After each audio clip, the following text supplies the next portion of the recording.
During Christmas dinner, my granddaughter said, "You're the ghost of holidays we never wanted." I raised a toast and let the silence unwrap the rest. The words hung in the air like frost, crystallizing the moment in time. The clink of silverware against china plates had fallen silent. My son Robert's eyes darted down to his half-eaten turkey, while my daughter-in-law Diane's lips curled into the faintest smile.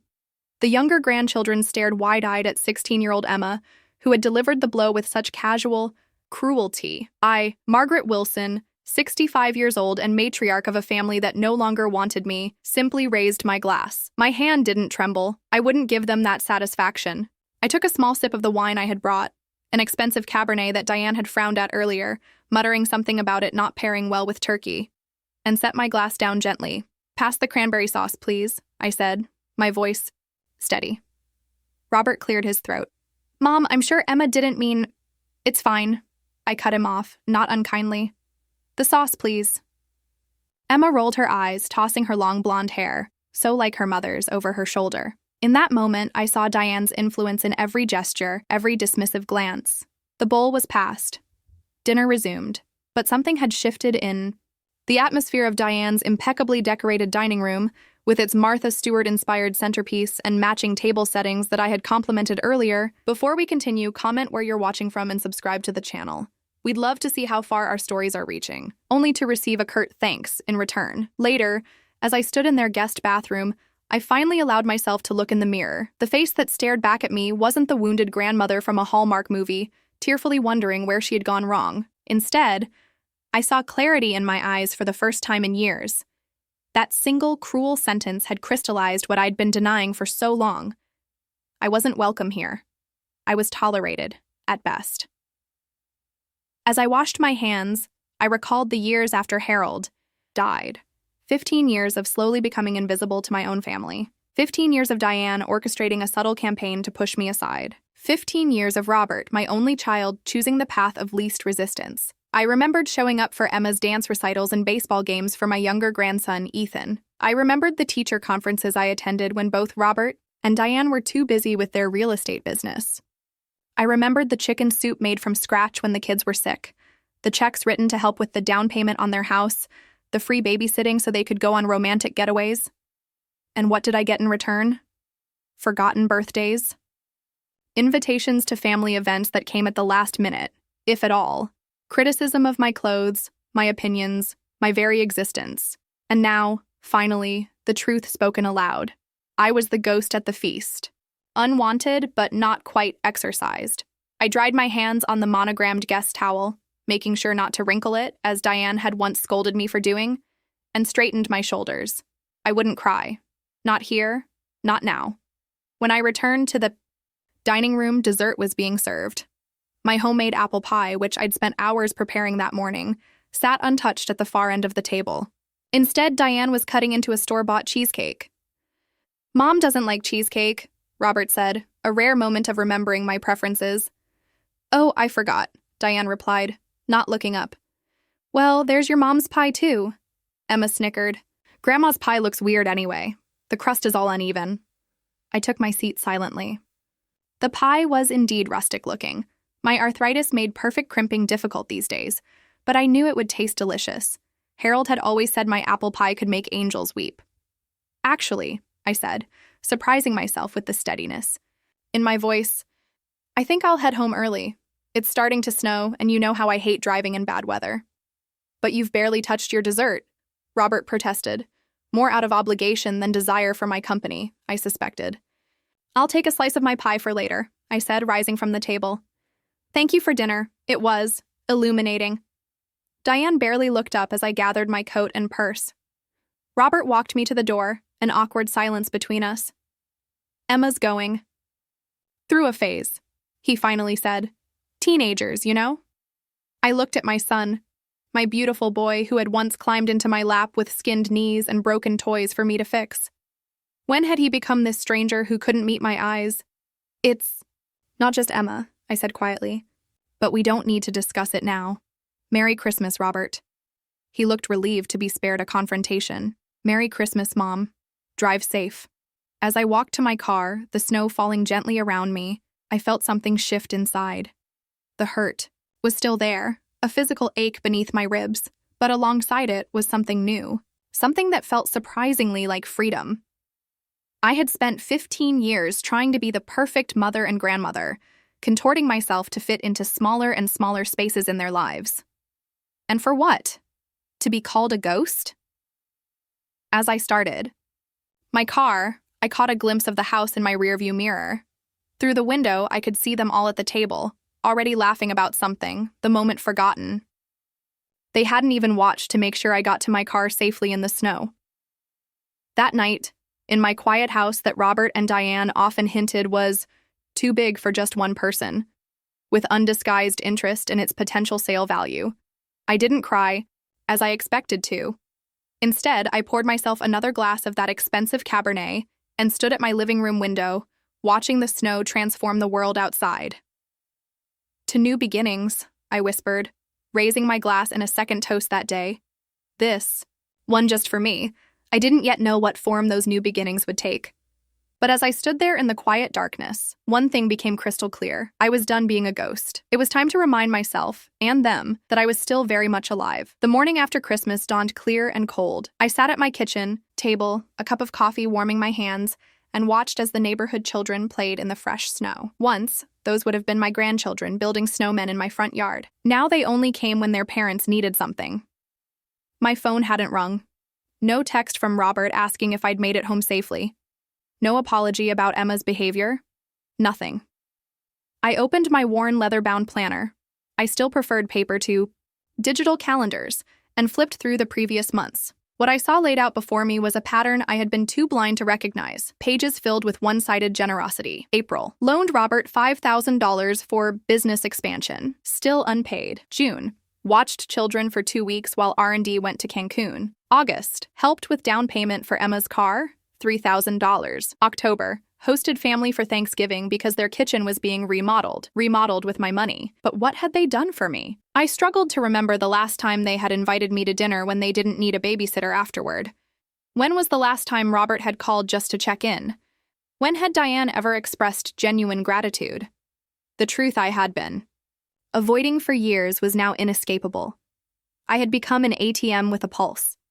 Useful when needed, invisible when not. I thought back to when Harold was still alive. We had been a real family then. Robert would bring his college friends home, proud to introduce them to us. We had Sunday dinners every week. Then Harold had his heart attack, so sudden and cruel, and everything changed. Diane entered the picture, 6 months after Harold's funeral. Beautiful, polished Diane with her business degree and ambitious plans. I had been so glad at first, my son finding love again after his grief. I had welcomed her with open arms, eager to embrace my new daughter-in-law. You'll always be Robert's priority, she had assured me over wedding planning, her smile not quite reaching her eyes. Family is everything to us. How naive I had been to believe her. The alienation had been gradual, so subtle I hardly noticed it happening. First, Sunday dinners became monthly. Then, whenever we can fit them in, my calls went to voicemail more often. My suggestions about childcare were dismissed as outdated. "Mom, we're doing things differently now," Robert would say, an apologetic but firm note in his voice. I remembered the first Christmas after they married. I had always hosted the holiday, carrying on my mother's traditions. But Diane had other ideas. "We thought we'd start our own traditions this year," Robert had explained, not quite meeting my eyes. "We'll come by for breakfast, though." They arrived 3 hours late, the children already stuffed with pancakes, my carefully prepared breakfast casserole and homemade cinnamon rolls barely touched. That was the beginning. Each year, I was edged further from the center of family life, to the periphery, now culminating in this final indignity, being called a ghost in my own family. I closed the planner and took a deep breath. The house around me, the home where I had raised Robert, where Harold and I had built our life, suddenly felt different. Not empty, as it often did, but full of possibility. For 15 years, I had oriented my life around my son's family. My schedule, my finances, my very identity had been shaped by their needs and wants. What would happen if I stopped? If I redirected all that energy and love toward myself? The thought was terrifying and exhilarating. I picked up my phone and did something I'd been putting off for months. I called Lisa, my old college roommate who had been trying to get me to join her photography group. Before Harold died, photography had been my passion. I still had my old Nikon, gathering dust in the closet. "Margaret?" Lisa's surprised voice answered. "What a lovely Christmas surprise." "I was wondering if that photography club still has room for one more," I said, my voice stronger than I expected. "Are you kidding? We'd love to have you. We're meeting next week for a winter landscape shoot." After hanging up, I walked to the hall closet and pulled out my camera case. The familiar weight of it in my hands brought back a flood of memories, Harold and me in Yellowstone, capturing the sunrise over the mountains. Baby Robert's first steps documented in careful sequence. The pride I had felt when one of my photos was displayed at the local gallery. When had I stopped being that woman? When had I become just Robert's mother, or the grandkids' grandmother? Fingers traced the camera's worn edges. Then I did something I hadn't done in years. I turned it on, adjusted the settings from memory, and took a photograph of my snow-covered garden through the window. It wasn't a remarkable image, but it was a beginning. My phone buzzed with a text. Robert finally. "Hey, Mom, could you watch the kids tomorrow? Diane and I have a last-minute showing for a big client." I stared at the screen, my finger hovering over the reply button. In the past, I would have immediately said yes, rearranging any plans I might have had. I would have spent hours entertaining my grandchildren while Diane and Robert pursued their business interests, knowing they wouldn't even arrive or pick up the children at the agreed-upon times. Instead, I typed 4 simple letters that felt revolutionary. "Sorry, I'm busy tomorrow." My finger trembled slightly as I hit send, but as soon as the message delivered, I felt something unexpected. Relief. Robert's response came quickly. "Everything okay? You never say no." That was the problem, wasn't it? I never said no. Well, things were about to change. "Everything is fine," I replied. "I just have plans that can't be changed." My plans? A date with myself, my camera, and the snowy landscape of Riverside Park. It wasn't exactly a lie. These plans couldn't be changed because my self-respect depended on it. As I set my phone down, I caught my reflection in the kitchen window. The woman looking back at me seemed different somehow. Her shoulders straighter, her eyes clearer. "No more ghost," I whispered to her. "It's time to become visible again." The first sign that something fundamental had changed came 3 days after Christmas. My doorbell rang just as I was organizing my old photography equipment. I opened the door to find Robert standing there, an unfamiliar uncertainty on his face. "Mom," he said, shifting his weight from one foot to another. "Is everything okay with you?" I gestured for him to come in from the cold. "Everything's fine. Why do you ask?" Robert followed me to the kitchen, where I poured him coffee without asking. "Some habits die hard. You've said no to watching the kids 3 times now," he said, cutting straight to his concern. "And you haven't called to check in after Christmas dinner." I stirred cream into my coffee, buying myself a moment. "I've been busy." "Busy?" His eyebrows rose. "With what?" The genuine confusion in his voice might have been comical if it weren't so sad.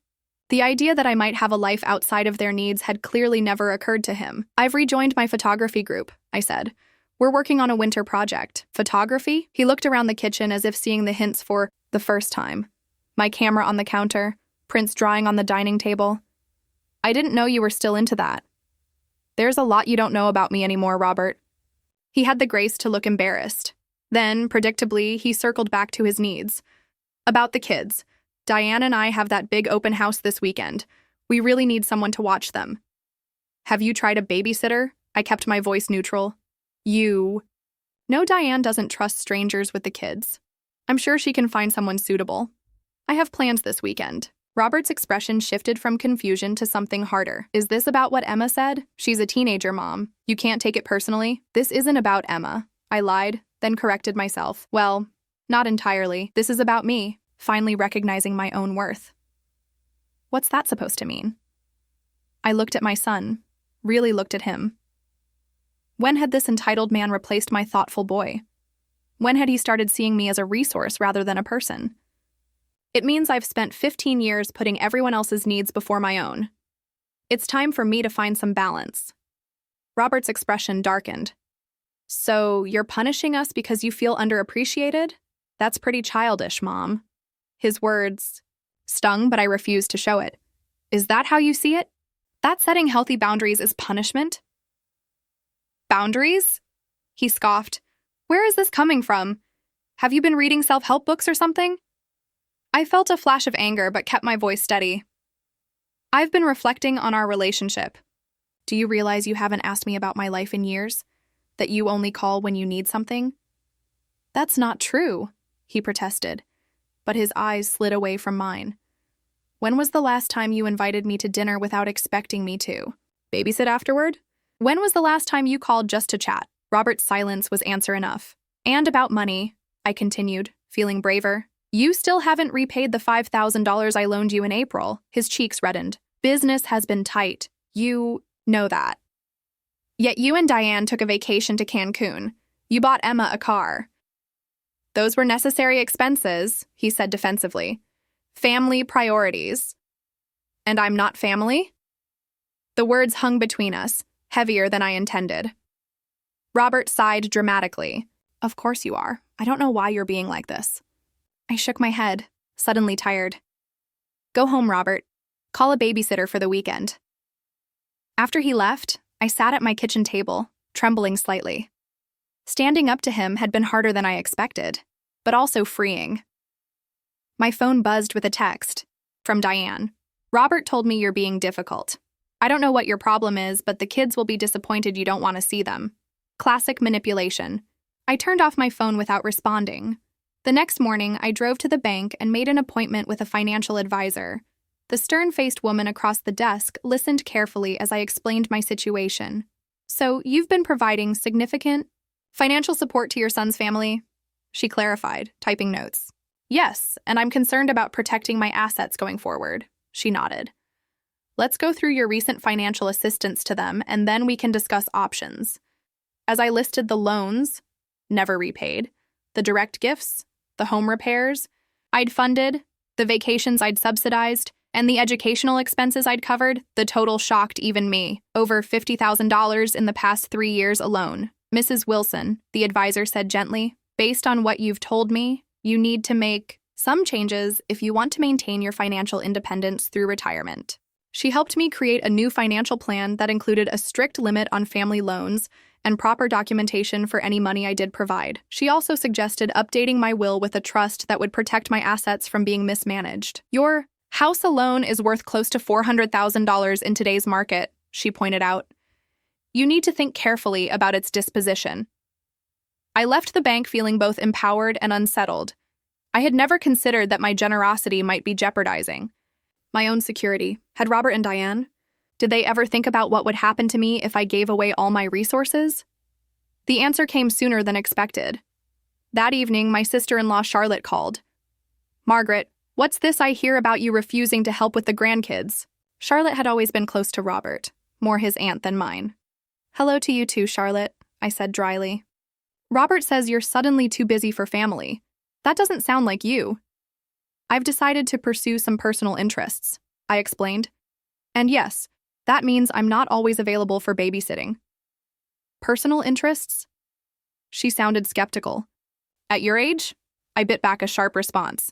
I'm 65, not dead. Well, she sniffed. Diane mentioned you've been acting strangely. She's concerned you might be getting confused. Ice settled in my stomach. Confused? It happens at your age. Mood changes, odd behaviors. Maybe you should see a doctor. Suddenly, I understood. My assertiveness wasn't just an inconvenience to them, it was a threat. And rather than respect my autonomy, they were questioning my mental competence.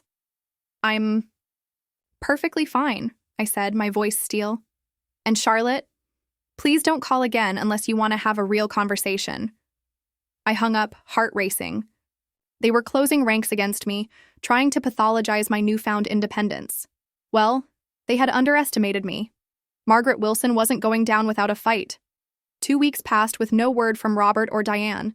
They often disappeared until they needed something, but this silence felt different. They were regrouping. Meanwhile, I rediscovered joy. The photography group welcomed me with genuine warmth. Twice weekly, we captured winter's beauty. By the third outing, Lisa praised my frost-covered bridge shot. You haven't lost your touch, she said. This composition is exquisite. Such a simple comment nearly brought tears. When had anyone last recognized my talents? At home, I converted my spare room into a simple studio. I hung favorite shots from the past. Harold smiled from a weathered frame, a candid from our last anniversary. You'd be proud, I told his photograph. Finally, taking your advice. Taking your advice. Harold always encouraged my photography, suggesting I pursue it professionally. But motherhood intervened, then he died, and my camera stayed packed away. No more. Robert called Sunday morning. I inhaled deeply before answering. Mom, we need to talk about what's going on with you. Good morning to you too, I replied calmly. Can you come over tonight?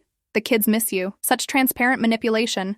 After weeks of silence, suddenly the children missed me. I have plans, I said truthfully.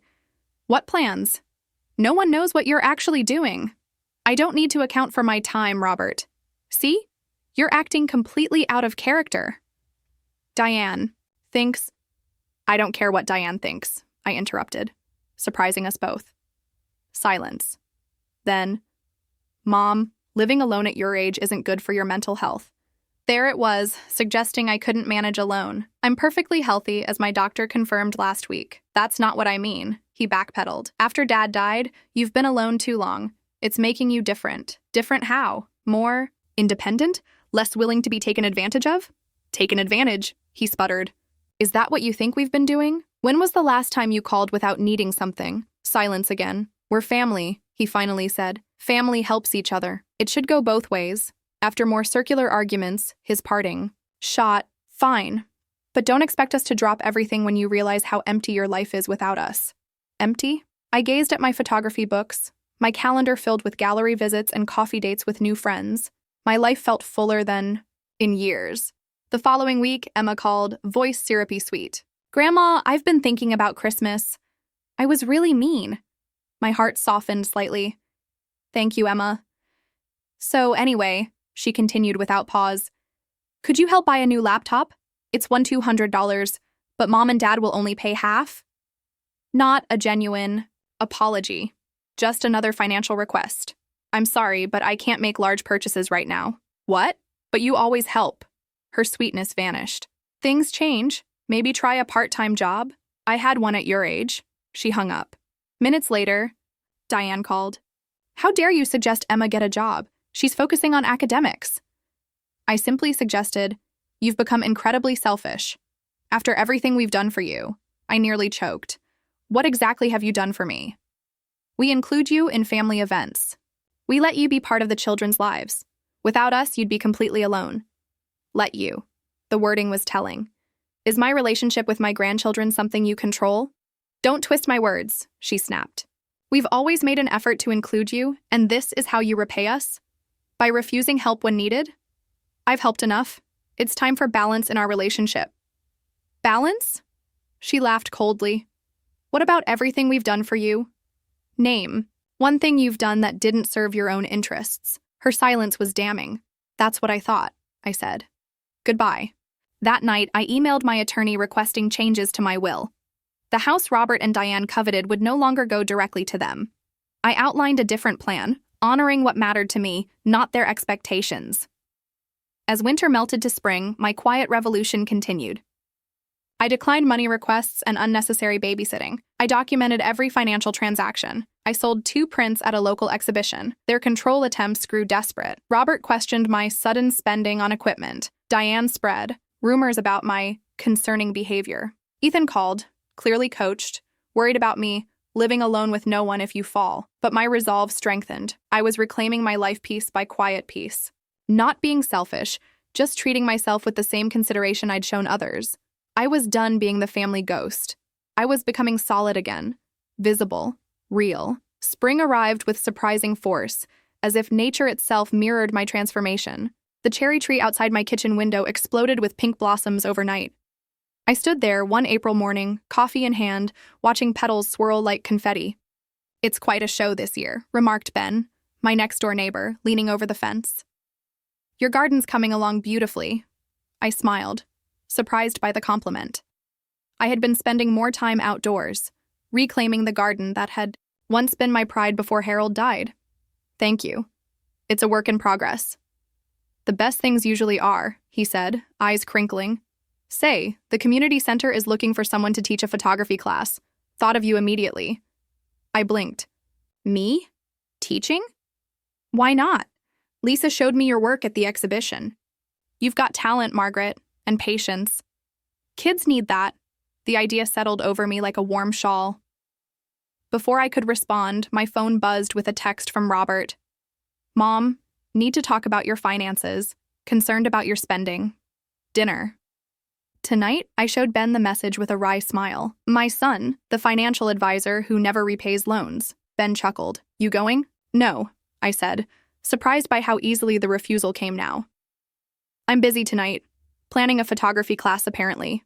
That evening, instead of subjecting myself to another interrogation, I sat at my dining table with brochures from the community center, planning a 6-week course for beginners. For the first time in years, I felt a spark of true excitement, not the dutiful grandmother anticipating a family dinner where she'd be politely ignored, but a woman with her own passion to share. My phone rang several times.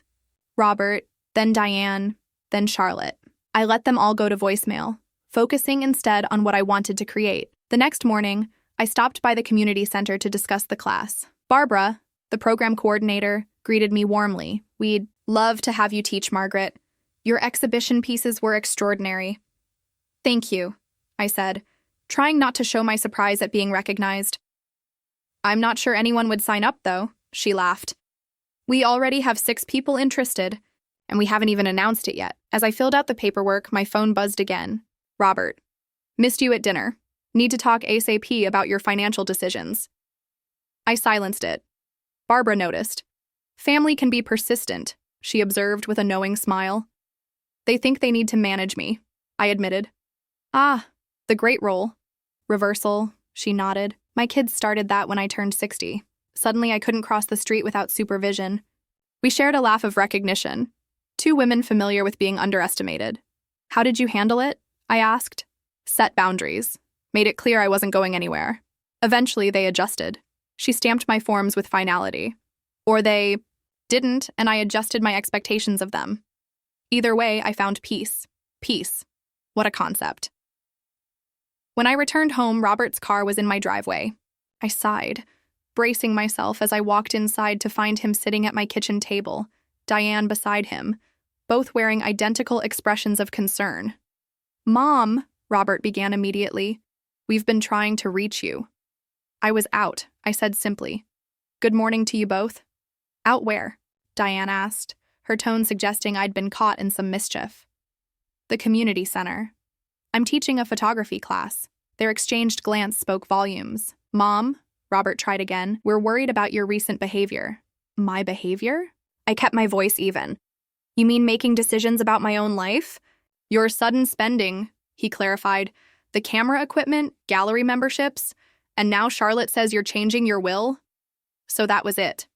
Charlotte had spoken to my attorney, who had apparently breached confidentiality. My finances are not your concern, Robert. Of course they are, Diane interjected. You're not thinking clearly. I'm thinking more clearly than I have in 15 years, I replied. Robert leaned forward. Mom, we think you should consider downsizing. This house is too much for you to maintain. We could help you find a nice condo, something manageable. And there it was, the real agenda. They wanted my house, had probably already calculated its value and how it would solve their financial problems. This house suits me perfectly, I said, and I'm quite capable of maintaining it. But the yard work, the upkeep, Diane began. I've hired a service, I interrupted, and I've recently discovered I enjoy gardening again. Robert's jaw tightened. Mom, be reasonable. You're not getting any younger. None of us are, I replied, but I'm perfectly healthy and independent. We just want what's best for you, Diane said, her voice honeyed with false concern. No, I said quietly. You want what's best for you. There's a difference. The stunned silence that followed was almost comical. They had expected the old Margaret, accommodating, eager to please, easily manipulated, but she was gone.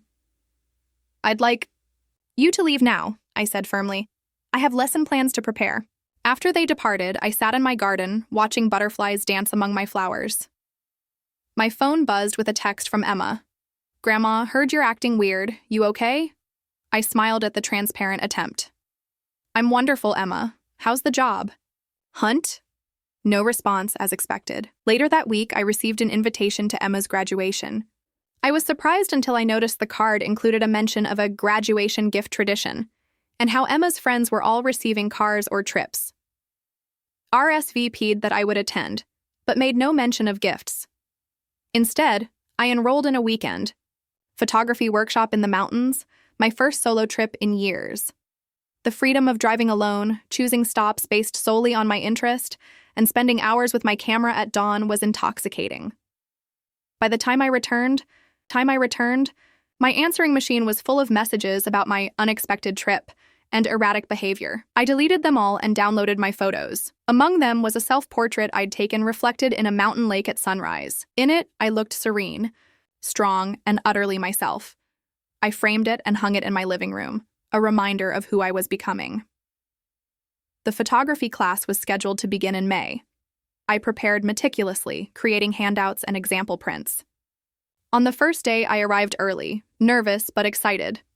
To my surprise, 12 students had enrolled, ranging from teenagers to retirees. I've never taught before, I admitted as we began, but I've loved photography all my life, and I'm looking forward to sharing that passion with you. A teenage girl in the front row smiled. My grandma never does cool stuff like this, I smiled back.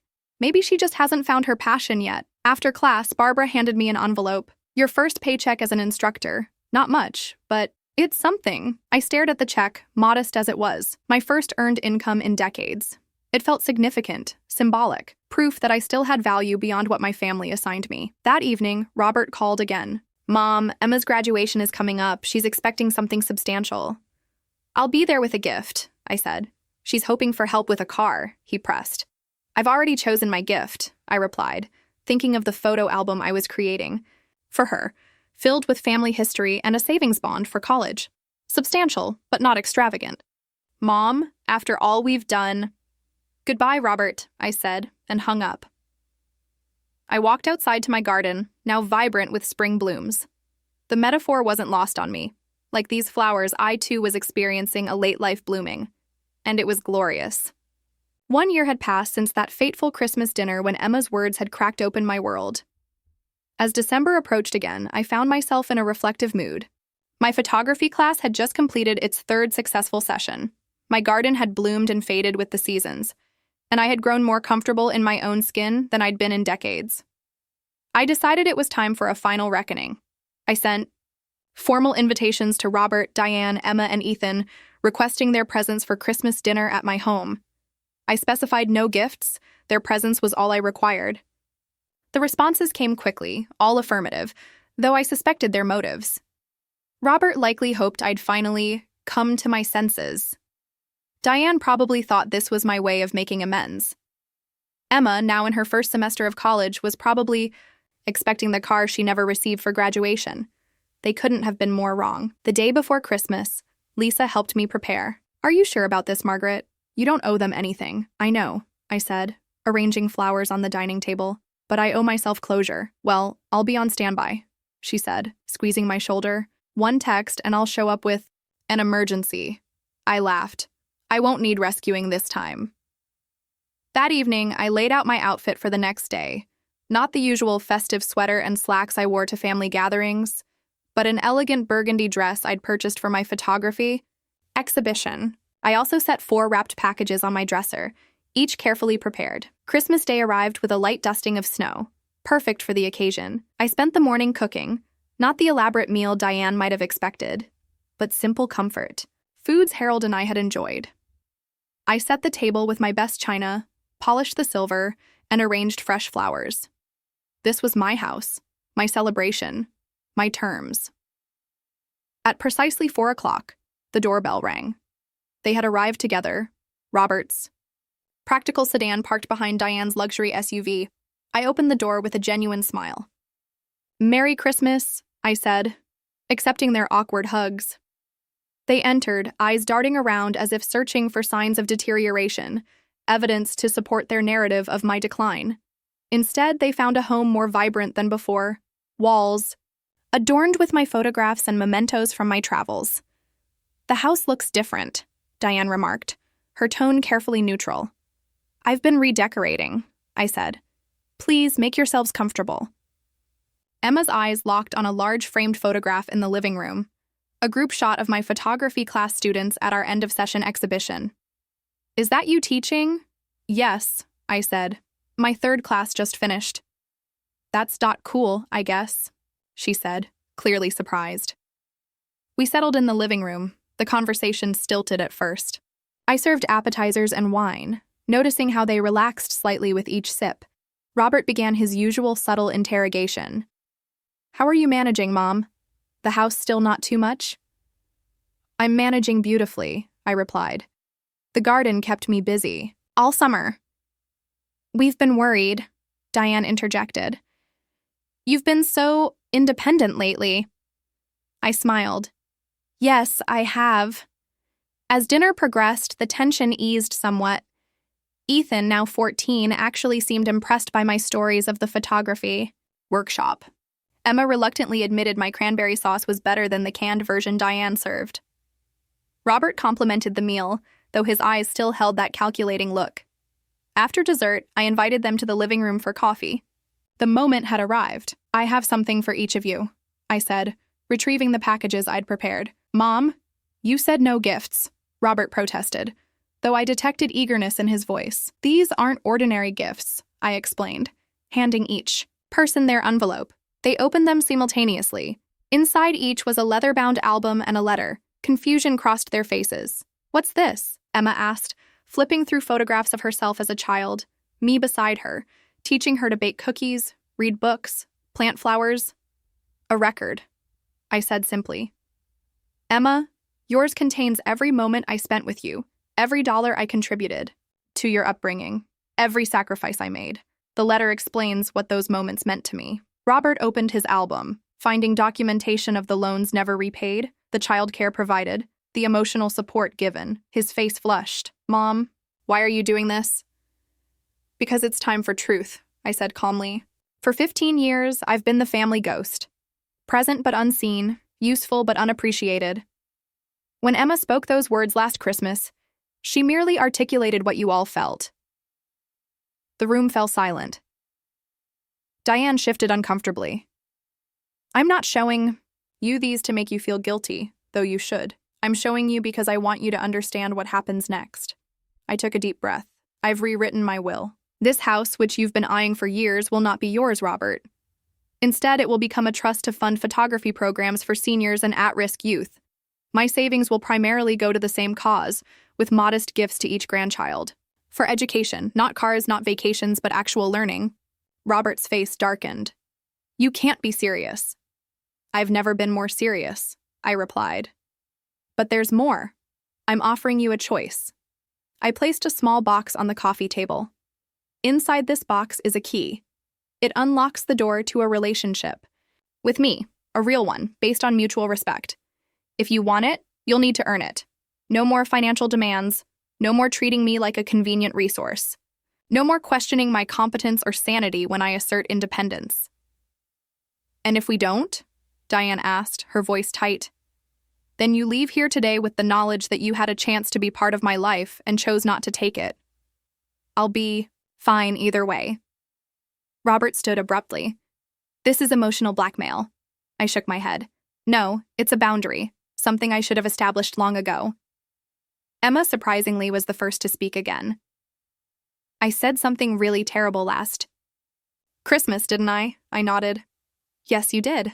I'm sorry, she said, and for the first time, it sounded genuine. I didn't understand. Thank you, Emma, I said. That's a start. Robert paced the room, caught between outrage and calculation. Ethan looked thoughtful, fingers tracing photographs of us together. You all have a decision to make, I continued. Not today. I don't expect immediate answers, but I won't chase you anymore. I won't beg for a place in your lives. My door is open, but the terms have changed. I stood, signaling the evening's end. Merry Christmas. Think about what you truly value. One by one, they gathered their coats. Emma hesitated at the door, then hugged me quickly. I'll call you. For real this time. After they left, I sat in my quiet house, Christmas lights twinkling on the tree. I didn't feel sad or anxious about their reactions. Whatever they decided, I had reclaimed my power. The next morning, I woke to a text from Emma. Can we have coffee sometime? Just us? A small step, perhaps. Time would tell if it led anywhere meaningful. I walked to my living room window, watching the sunrise paint the snow-covered garden in shades of pink and gold. Beyond the fence, I could see Ben working in his yard, Lisa's car pulling into her driveway across the street, and in the distance, the community center where my next class would begin in January. I was no longer a ghost. I was fully, vibrantly alive, surrounded not by obligation, but by choice, by people who saw me, by purpose that fulfilled me. I touched the self-portrait on my wall, the woman in the reflection, strong and serene. "Merry Christmas to me," I whispered, and raised an invisible toast. This time, the silence that followed wasn't painful. It was perfect.